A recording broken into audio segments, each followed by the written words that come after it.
Welcome to A Conversation with History. I'm Harry Kreisler of the Institute of International Studies. Our guest today is Anatol Lieven, who is a professor in the Department of War Studies at King's College, London, and a senior fellow at the New America Foundation in Washington, D.C. For 12 years, he was a journalist for the Times of London and covered the first Afghan War. His new book is Pakistan, a Hard Country. Anatol, welcome back to our program. Hello again. How long did it take you to write this book? Well, I started researching it in a way more than 20 years ago when I was a journalist in Pakistan for the Times in the late 80s. So some of the material in the book comes from that. And then I had a long gap as a journalist in the former Soviet Union for the Times. And then after 9/11, I started working intensively on Pakistan again. And it's basically taken me about 3 years to research and write this particular book. And you've done a lot of field research in the process of producing this book. Yeah, well, I mean, I lived there for 2 years previously, and out of the past 3 years, I've spent perhaps about 6 months in Pakistan. And yes, I visited all the provinces, all the main cities, and I've talked to, as well as members of the elites, and I've talked to probably by now, if not thousands, then over 1,000 ordinary people, you know, in what we journalists call vox pops on the street. So I hope I have an impression of what, you know, once again, not just the Pakistani establishment, but what ordinary Pakistanis feel about a lot of issues. And your most recent trip was just in March of this year, 2011. Yep. Came back last week. Yeah. And what is the difficulty of being both an academic and a journalist? Is there a difficulty? I mean, academics are known, or it is alleged that they have a greater sense of the big picture, but you, as a journalist, you really have your ear to the ground. Well, yes. I mean, as a journalist, I suppose the advantages of being a journalist are that you're more attuned to the immediate issues, and perhaps that you're more comfortable with, you know, relatively informal but actually quite useful means of research. I mean, if I want to find out about public opinion, I don't feel I have to set up a massively systematic approach. You know, I can get general feelings on basic issues just by going out onto the street in different parts of town, obviously, and talking to people. The difficulty of being an academic writing on Pakistan is that on a lot of key issues, the basic research has not been done. The basic sociological studies of what is happening socially, economically, religiously, culturally in that country are simply not there. So you're thrown back essentially on informal means of research. I mean, I'm now trying to put together teams of PhD students of my own who will go out and research on Pakistan. But for a great deal of this book, I had to do my own research. Nobody else had done it. And I noticed that in your book, history is very important, and some of the great studies in anthropology, actually, from a long time ago, really can get at some of the main problems. Yes, well, because one of the curses of much of the media reporting on Pakistan, but also certain kinds of academic analysis as well, is that they assume that words that both we and the Pakistanis use mean the same thing, and very often they don't. Democracy in Pakistan does not work the same as democracy in America. The police don't work the same. The law doesn't work the same. So many things, although the English words are the same, are in fact different. And it's anthropology and history which gives you a sense of what these words really mean, where they come from, what the local content, if you like, is given to them. And we'll pursue that idea in one moment, but why don't you give us a thumbnail sketch of Pakistan, population, geography, and so on? Well, the first thing about Pakistan is that the population is huge. It's almost 200 million already. According to World Bank projections, unless they can bring the birth rate down much more steeply than they've done so far, it'll have 335 million by the middle of this century. That is putting appalling pressure on every kind of resources, jobs, education, and most importantly, water in the long run. So that's the most important underlying feature. It is this steep population growth in what is basically, by nature, a semi-arid country. The other thing which is very important about Pakistan, and in this Pakistan is more like India than either Pakistanis or Indians would like to admit, is the immense diversity of Pakistan, ethnic diversity, provincial diversity, cultural diversity, and religious diversity. Because what is often missed in Western reporting is that there are many different kinds of Islam in Pakistan. This isn't Iran with a basically monolithic form of Islam. And it's this diversity which is also frustrating the attempts of the Islamist revolutionaries to create a united revolution in Pakistan. So a lot of Pakistani life is about negotiating between these different groups, or between these groups and the state and state forces. I mean, the final thing that as a Westerner really strikes you in Pakistan is how weak the state is, how weak the law is, the police, all the institutions that we take for granted are very weak in Pakistan, with one exception, which is, of course, the army. And the key here, the driver of the dynamic, is kinship relationships. Explain that to us, because if you don't understand that, you can't understand Pakistan, is what you're saying in the book. Yeah. It's not the only driver, but well, I mean, it's obvious if you look at Pakistan's political parties. All the main political parties are headed by dynasties. Incidentally, that's not particular to Pakistan. It's true to a great extent of India, it's true of Bangladesh, Sri Lanka, you know. And that reflects the fact that, yes, kinship is the single most important building block in society. Society in general, but also, of course, in political society. There's a saying in Pakistan that a man who doesn't have a strong family ties behind him can't be strong in any other way, because you have to have a solid, powerful family in order to achieve anything in that country. And I having surrendered to the SMS generation, I use a kind of SMS formula to describe the Pakistani political system, its fundamental dynamic. I call it P2K, patronage to kinship. These powerful kinship groups, political families, use their access to state resources to plunder the state and redistribute it to their followers. But what that means, by the way, is because they need followers' support to get access to these resources, that also means that they do have to distribute them. In a good old American phrase, they dunk, but they also have to splash, because otherwise their followers will abandon them. And that is what gives the system its surprising stability. I mean, if you look at Pakistani history, under, you know, the sort of froth and spray of political events, the basic structures have remained astonishingly constant over decades.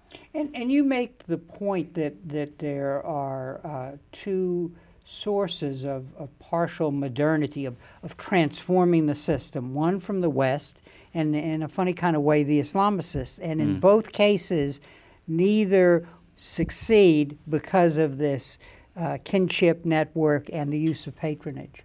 And because of the intense conservatism of much of the population, because we see the Islamist radicals as conservatives. In fact, in terms of their own system, they're radicals. Most Pakistanis still are attached to local traditions of worship, which are against the ideology of the radicals, especially the Wahhabi ideology of Al-Qaeda and to some extent the Taliban, which of course has been brought in from Saudi Arabia, but which is alien to many local traditions in Pakistan. I mean, that is changing to some extent. One shouldn't be complacent. Especially urbanization is leading to changes in traditional religious patterns, but only relatively slowly. Once again, this isn't Iran. And talk a little about the diversity of ethnicity and tribes. I mean, because this is, you call it a negotiated state dealing with different provinces, with different ethnic groups, with different kinship relationships. I mean, different in the sense that their identity is different from their neighbor. Yes, Pakistan has 4 main provinces, of which one, Punjab, has more than 50% of the population. But actually, to say that gives in some ways a very misleading impression, because every province is also internally ethnically divided. And Punjab itself, the Punjabi language is not spoken by most Punjabis. There are many other languages within Punjab. Ethnicity, kinship, religious allegiance, region are equally important. And all of these things play a part in politics. And yes, these groups have to negotiate among themselves, and the state has to balance between them. In the book, there's a certain version which is taken up by certain naive Western observers that Pakistan is a Punjabi dictatorship. I take issue with this in the book. I think things are much more complicated. In that as well, Pakistan is more like India than people realize. You know, India works because it's a constant process of compromise between endless local groups, between states, between the center and the states, and so forth and so on. An Indian general, who I quote in the book, said to me many years ago that an attempt to create a really efficient centralized dictatorship in India would actually destroy the country within a year, because you have to have a system with that degree of flexibility and give. Well, Pakistan, of course, has had military dictatorships, but actually none of them have been efficient, because they too have had to compromise with all these local groups. Mm-hmm. Now, putting aside the army, we'll focus on the army in a minute. Explain what these kinship groups, this predatory quality toward institutions leads to.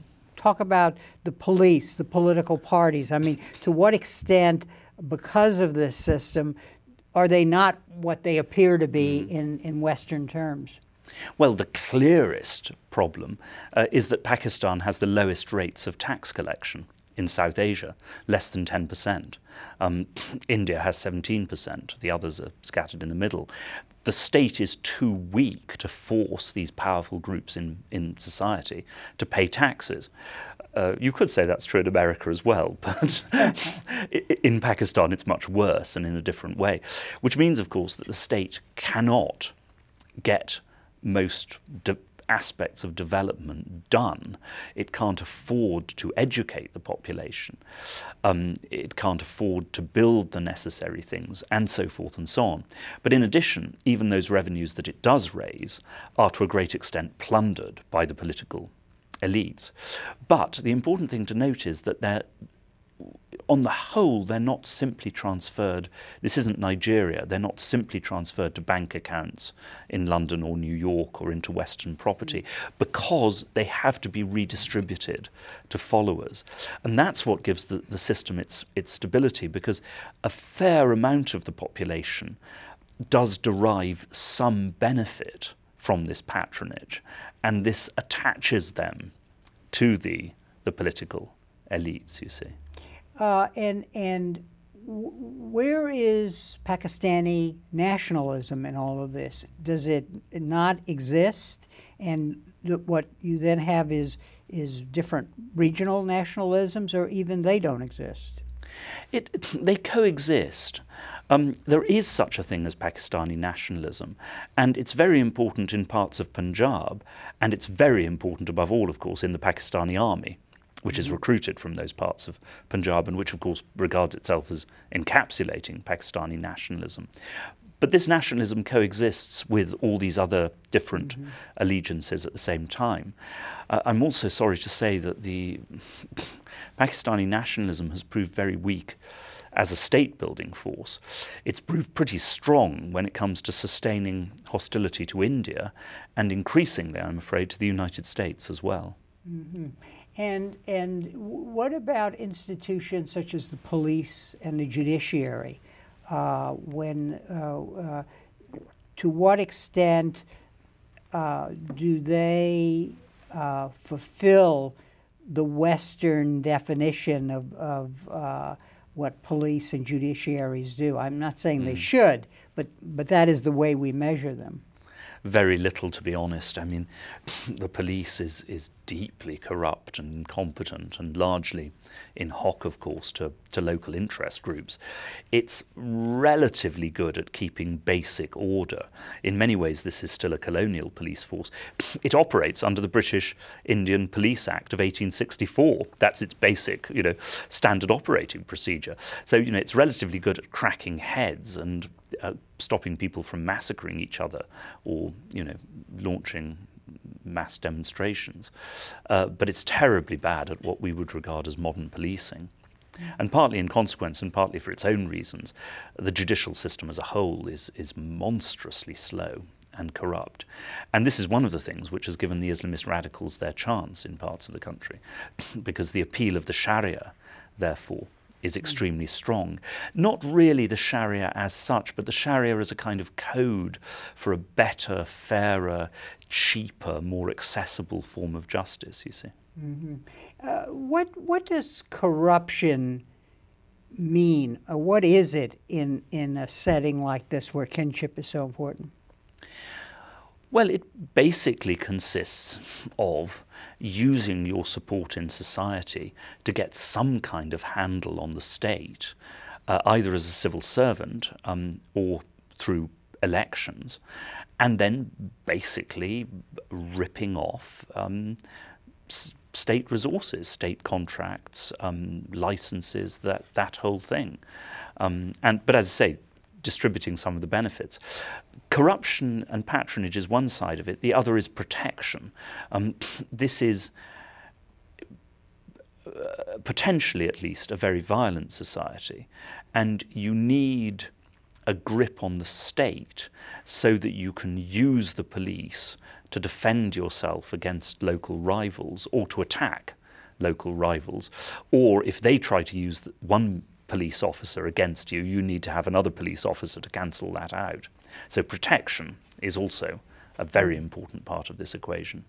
You explain in the book that as you understand this dynamic, then Western notions of what human rights would look like are then very different from an understanding of the Pakistani situation. Talk a little about that, because when we say, look at a country and say, well, there are human rights violations, the assumption is that it's really the state that is doing it, and you say something else is going on here. That's exactly it, because because of our European experiences of Nazism and communism, we see the greatest human rights abuses as coming from the state. Now, in Pakistan, the state does commit human rights abuses. I was up in the district of Swat 2 weeks ago, and the army there, as part of the campaign against the Taliban, has been conducting quite a lot of extrajudicial executions. That's human rights abuses by the state. But most of the human rights abuses in Pakistani society, especially against women, have nothing to do with the state. This is forces in local society, sometimes dominant groups, sometimes, it must be said, actually a consensus of the local men in a given local clan, who impose these ghastly punishments, on women who are seen to step out of line, or couples who marry without sanction, and so forth and so on. And that, you see, is not the work of the state. It's a reflection, actually, of the weakness of the state, which can't impose its own law on these often very savage local tribal traditions. The subtitle of your book is A Hard Country, and then you were considering, I read somewhere, calling it a negotiated state, or talk a little about that, because is it this dynamic that you've just described that leads to the difficulty of comprehending the country on the one hand, but also the need for negotiation? Well, that's just it, because once again, we have an idea. Even though our own systems, we know, are often actually don't work this way, but we still have a kind of ideal form in our head which says there is a law passed by the legislature. The law is obeyed by the great majority of society. Anyone who doesn't obey it is a criminal and outside the system. The executive exists to implement the law, and within the executive, decisions are passed down, by legally appointed authorities and are obeyed, by their subordinates through the system. In the judiciary, judgments are given, judgments are obeyed, people are either acquitted or sent to jail. It doesn't work like that in Pakistan. Orders are given, but they then have to be negotiated and are either ignored altogether or end up looking like something very different. It's very difficult to get convictions before the judiciary, convictions of anyone with any power or influence. When you do get them, they're often released under political pressure very quickly. In the police, much policing work, actually at its best, is about arranging compromises between the rival families, or it's not about punishment, it's about negotiation. So yes, negotiation is simply integral to this whole system, but violence, or the threat of violence, is also part of the negotiations. I have to say I'm a fan of the series The Sopranos, and you see so many aspects of that in Pakistan. Not that violence is always used, or even most of the time, but it's always there in the background as part of the negotiations. You write that Pakistan is janus-faced. What holds Islamic extremism in check also holds back Pakistan's social, economic, and political development. Pakistan is divided, disorganized, economically backward, violent, unjust, often savagely oppressive toward the poor and women, and yet it moves and is in many ways surprisingly tough and resilient. Yeah. So that, in the end result, the poverty, the social welfare is often dire, but the system stays together. Yeah, exactly that. The exception, of course, is the army. Let's talk about that, because yours is a very detailed portrait of maybe the only modern institution that really has separated itself from this dynamic of kinship. To a degree, but what I say in the book is that the army has succeeded in doing this, and it really has done it. It is the only meritocratic institution in the country, really. But it's done so by turning itself into a kind of giant kinship group and extracting a huge proportion of the state resources and redistributing those resources to itself. Now, not generally in a corrupt way or not a kleptocratic way, in quite an orderly way. The benefits are distributed down through the military and also go to, provide weapons and training and accommodation and everything. So there's two sides to this.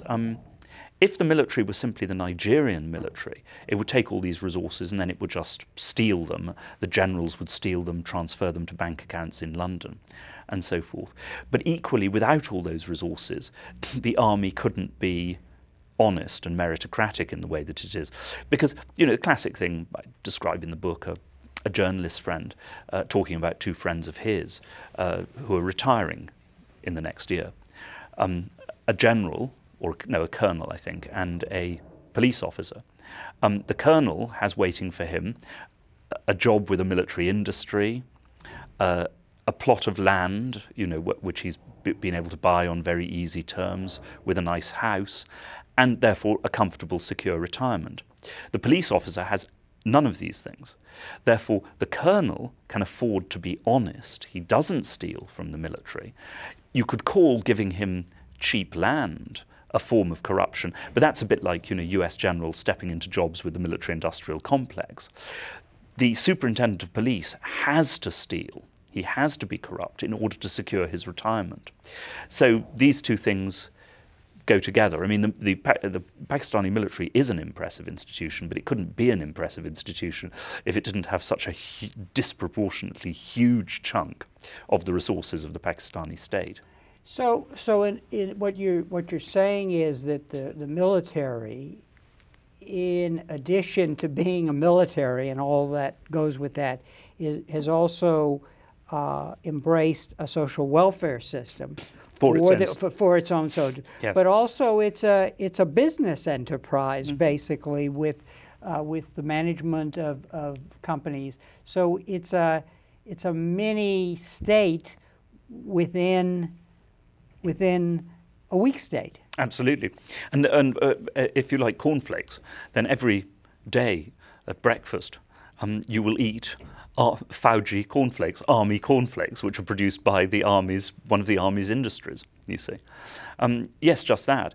But one does have to say, of course, the Pakistani military has faced serious problems of morale in fighting the Islamist militants in Pakistan, because many of the ordinary soldiers at the beginning, and even to a degree today, really didn't want to do this. They were deeply humiliated by being told by their own families, their own villages, that they were acting as slaves of the Americans, that they were killing fellow Muslims on the orders of America.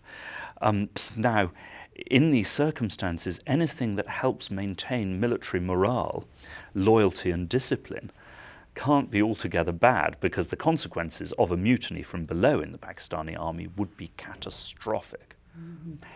Let's understand what it is that enable the military to become what you just described.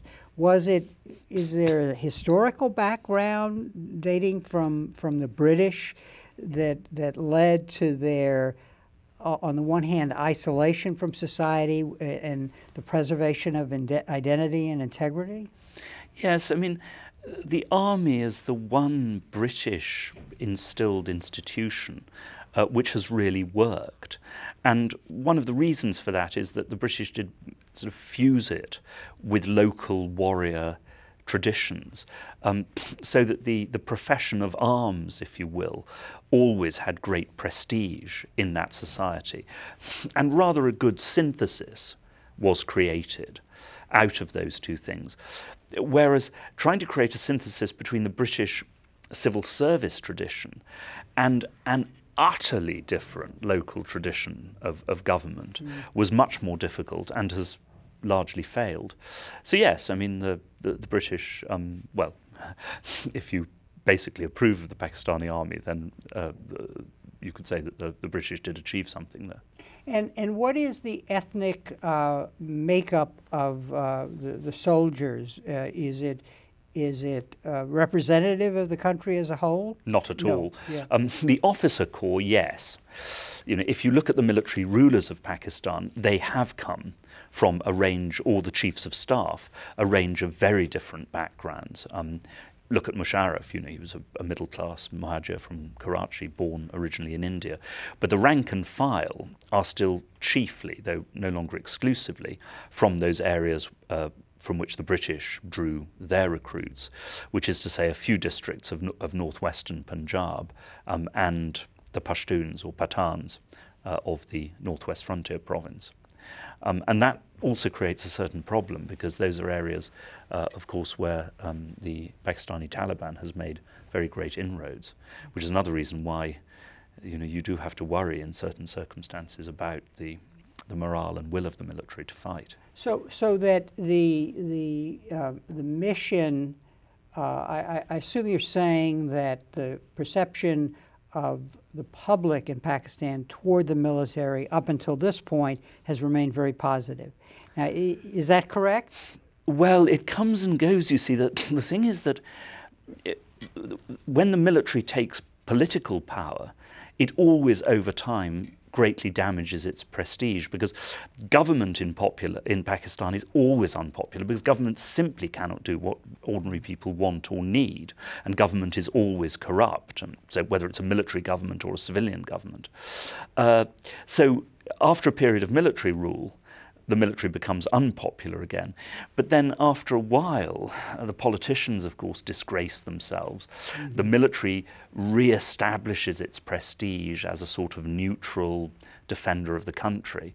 The military does some things well, it's called in by the state to run things which it does efficiently, like flood relief last year, which the military did so much better than the civilian institutions. And so after a while, the military re-establishes its prestige and the civilian political parties lose theirs, and you're back to square one again.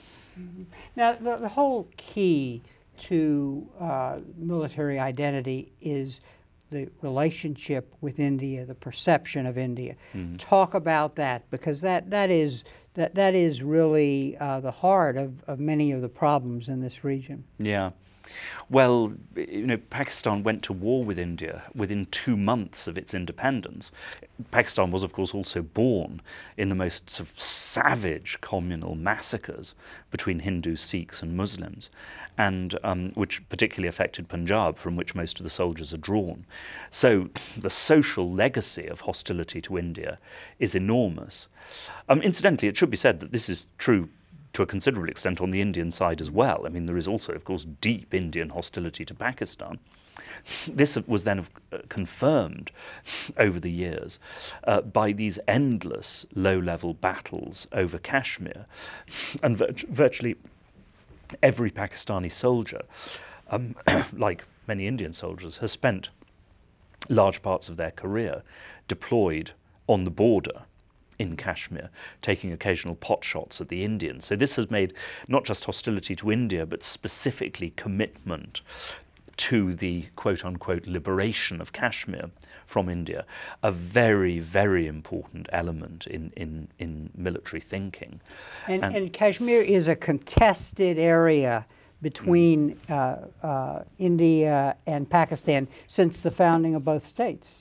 Well, since two months after the founding of those states, when the state split, essentially, the Muslim majority revolted against the Hindu Maharaja, the Indians then came in and took about most of the state, or most of the populated areas of the state, and Pakistan got what was left.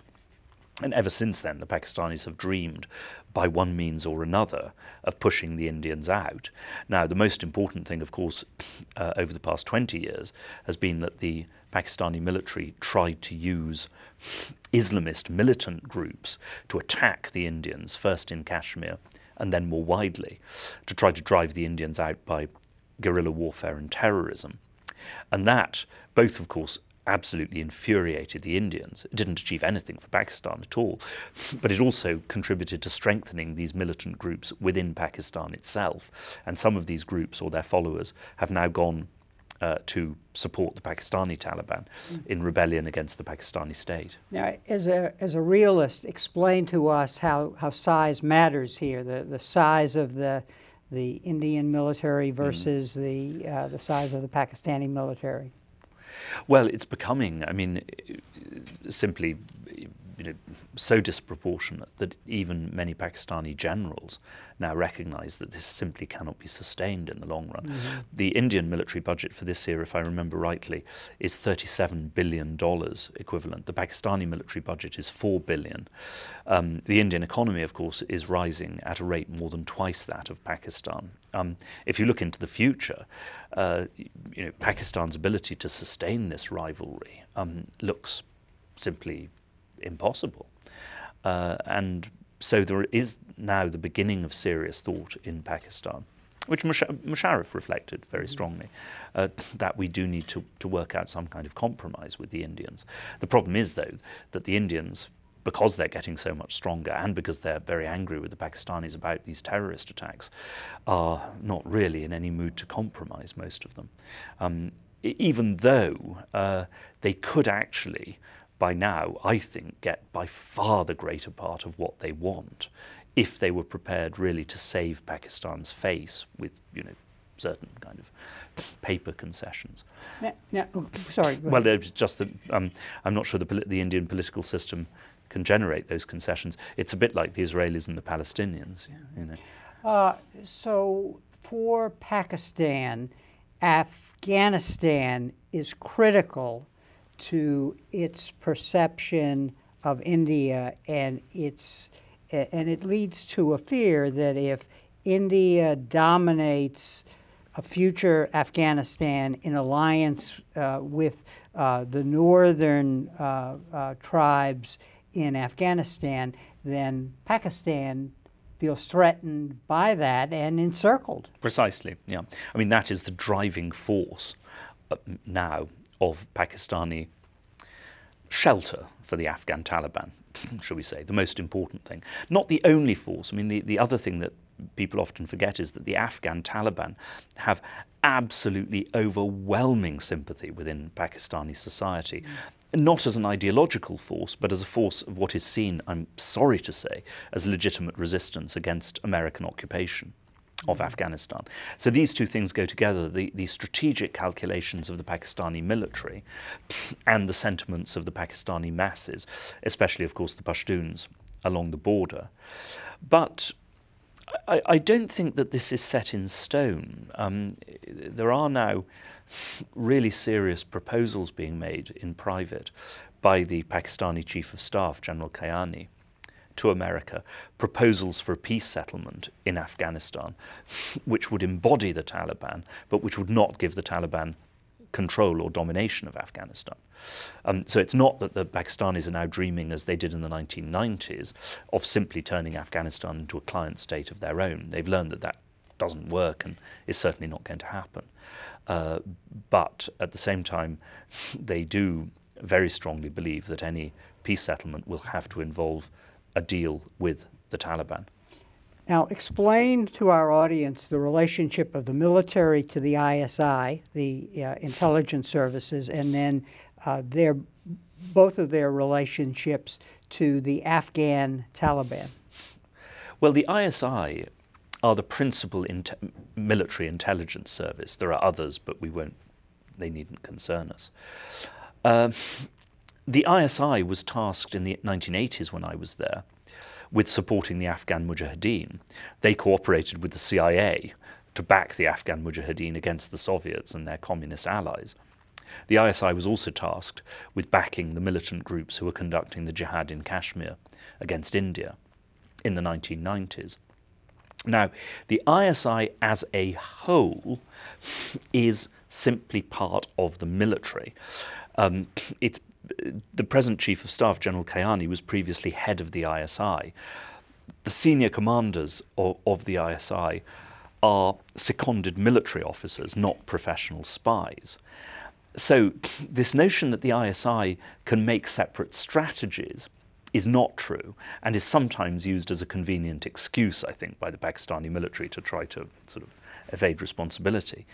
That said, of course, all intelligence services, and we have some experience of this, with Western intelligence services as well, because of the kind of people they attract and because of the ways in which they work, are always liable to produce rogue elements, who then essentially ally with the people they're supposed to be using and carry out at least limited operations of their own without the knowledge of the high command.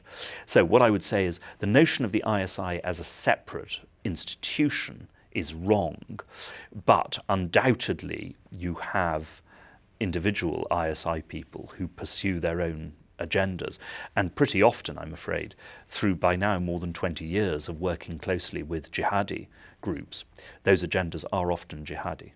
Mm-hmm. Now, this is a very complex puzzle. Yes. Let's try to get a handle on this for our audience. What you have is people, Pakistani groups that are on both sides of the border. That is the Pathans, and so there is a lack of a clear demarcation, which is historically the case. You have the ISI supporting the Afghan Taliban, especially in an earlier period, because of its concerns about India.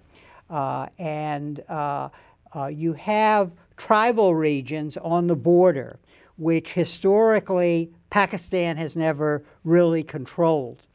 And you now have a dynamic in which the Western, especially the U.S., concern about its Afghan war going on now leads to a situation of turmoil with all of these groups, so let's talk about that, because the support for the Afghan Taliban lies at the border regions, and it's really led to the emergence of something new, which is a Pakistan Taliban. Exactly. I mean, this goes back to the 1980s. I mean, we are partly responsible for this. We, together with the Pakistanis, backed Afghan guerrillas based in the Pashtun tribal areas of Pakistan to cross into Afghanistan to attack the Soviets. In the view of the local people, the Afghan Taliban are exactly the same. There is no difference. And indeed, they're partly right. Many of them are the same. They're the same people, or the sons or grandsons of the same people. And in the process, yes, the border between Afghanistan and Pakistan, which, by the way, Afghanistan has never recognized because it was a British-drawn border, has become extremely fluid. In both directions, by the way. I discovered in Swat that most probably the leaders of the Pakistani Taliban, who were driven out of Swat in Pakistan, have taken refuge in Afghanistan. So if you like, our radicals from Afghanistan, the Afghan Taliban, are sheltering in Pakistan. Their radicals from Pakistan, the Pakistani Taliban, are sheltering in Afghanistan. This is an aspect of things which, of course, is not much noticed by the Western media, but it's entirely true. So yes, you have a Pashtun ethnicity which straddles that border. Most of them numerically are actually in Pakistan, the greater part of which is by now very hostile to the Western military presence, even when they don't support the Taliban ideologically. I mean, it was the son of a senior politician in the Afghani National Party in Pakistan, which we think of as a secular party and which is very anti-Taliban. But he said to me, part of the problem is that every Pashtun is brought up to believe from their cradle that to resist foreign occupation is part of what it is to follow the Pashtun way, you see.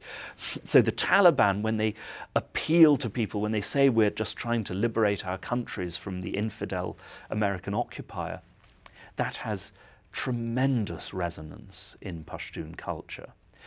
Then, yes, you have the Pakistani military and the ISI, who are not, I would say, with certain exceptions, giving active support to the Afghan Taliban. If they were giving support, the Taliban would be much more like the Mujahideen. In other words, they'd be killing not hundreds but thousands of Western soldiers. But they are giving them shelter. Yes, and the leadership of the Afghan Taliban, well, the Pakistanis know exactly where they are. What is the dynamic in the tribal regions? Because in your book, you give us insight into the link of rebellion and the history of the state doesn't control those areas, and this is leading to the exaggeration of a dynamic that existed before, when we pushed the Pakistani army to try to seize control in a way that they never had before. Well, that's it. I mean, the book is dedicated, amongst others, to my uncle, who was a British officer who fought against a rebellion, an Islamist rebellion in Waziristan in the 1930s. Precisely the area where much of the Afghan Taliban is based, but also the heartland of Islamist revolt against Pakistan. But this tradition goes back 100 years before that in that region. So yes, it's an old tradition, and frankly, I mean, any British officer of the past could have predicted exactly what would happen if you tried to, instill a large Western army into the middle of this population. But yes, when the Pakistanis went in under Western pressure into their tribal areas, they were also seen to a great extent as foreigners, or at least working for foreigners. And yes, that set off the tribal Islamist revolt, which continues to this day. Now, what does all of this tell us about U.S. policy toward the Afghan war, toward that region, and toward pressure on the Pakistani military? Because earlier you said to us, well, the problem here is the Pakistan military is walking a tightrope in the sense that it can't be seen as turning against its own people, or those people part of Pakistan that provide some of the recruits for the military. Yes, I mean, equally, of course, the Pakistani military can't simply tell America to go to hell. They do dream of that, but for that they would have to have really solid backing from the Chinese, which they don't have at this stage. The Chinese are not anxious to get involved in a major bust-up between Pakistan and the US. So they have to do a certain amount of what America wants. They also, of course, I mean, take drone attacks on the tribal areas. On the one hand, the Pakistani population hates it. The rank and file of the Pakistani military find it deeply humiliating. On the other hand, of course, the Pakistanis also use this to target their own militants, give the Americans information so they can target Pakistani militants in the frontier. So it's, they have to, yes, I mean, pursue this diagonal policy, balancing between the pressures of their own population and the pressures of the United States. That's why they are so desperately anxious for a peace settlement in Afghanistan, which would get the US off their necks or force them to withdraw. But the one thing where the Pakistanis, however, are fully on side, the Pakistani military and intelligence services, is preventing terrorist attacks against the United States itself. Not in Afghanistan, but against the territory of the United States or of Britain. And it's important to emphasize, so what in this dynamic that we've been describing, what emerged was a Pakistani Taliban, which at some point the Pakistani state and military came to see as a threat, different from its support for the Afghan Taliban in the past. Precisely that, yes. I mean, they hesitated for a long time about really crushing these people. But by the spring of 2009, they were seen as a really serious threat to the Pakistani state, and the state and military have counterattacked against them actually very successfully. Swat has now been pacified. The Taliban have been driven out. Now, what is the red flag here for American policy? The drone strikes seem to be a negotiated solution, to use your terms, that the Pakistan military is willing to accept. But American special forces operating in these tribal areas, you're suggesting would be a disaster. Well, yes, because, as I was told by soldiers, the thing about drone strikes is that your ordinary Pakistani soldier can't do anything about them. If American soldiers come in on the ground, he can do something about that. He can fight, and his own family will expect him to fight. If he doesn't fight, he will be disgraced, in the eyes of his own home communities. And, that would put colossal strain on the loyalty and discipline of the army. Mm-hmm. Now, we haven't talked about the nuclear weapons, but is there any threat here posed by disaffected soldiers because of what's happening in the tribal areas, somehow undermining the security of the Pakistani nuclear forces? Or are we making an imaginary threat here? Not completely, but the thing is, as long as the army sticks together and the state sticks together, then there is no real threat there, because, by definition, these are highly defended installations and weapons, defended by the best troops that Pakistan has. They are, after all, its strategic crown jewels, as a Pakistani general put it to me. So no, as long as things hold together, that's fine. But of course, if the army were to split, if there were to be mutiny within the army and the state were to collapse, then yes, I mean, that would be a very serious danger. I mean, one of the points I make in the book, though, is, one of the things which would be most likely to bring this nightmare scenario about is if America launched some premature preemptive strike of its own in an effort to capture those weapons, because that would be seen as monstrous. Well, it would be seen as a direct attack on Pakistan. And if the army high command refused to fight back, then Pakistani soldiers would do it on their own, if you see what I mean. Mm-hmm. So that's why, we, as I've said again and again, only Pakistan can govern Pakistan. Only Pakistanis can govern and control Pakistan. We cannot do this from outside, neither us nor the Indians. It's a very unsatisfactory relationship. It's always going to be unsatisfactory, but it's the only one we've got. Mm-hmm. The ray of hope here in your book is the notion that because of Pakistan's prior influence on the Afghan Taliban, there is a possibility that they could play an important role in negotiating an exit strategy for the United States and a settlement in Afghanistan that would actually have to draw in the Indians also. Yes, at least at the next stage. Yeah. It would have to draw in the Indians and the Iranians as well, and to a lesser extent the Chinese and the Russians. It would have to be a regional settlement. But insofar as it's Pakistan which has the access to the Afghan Taliban leadership, it would have to start with the Pakistanis. The thing is, though, that the Afghan Taliban have demonstrated again and again that they're nobody's puppets. They're not Pakistani puppets. The Pakistanis cannot simply tell them what to do. The Pakistanis have to be able to present to them a peace plan that they, the Taliban, could accept, or at least that they could begin to negotiate about. And the United States is still very, very far from being willing to produce such a plan. We began in the beginning with talking about Pakistan's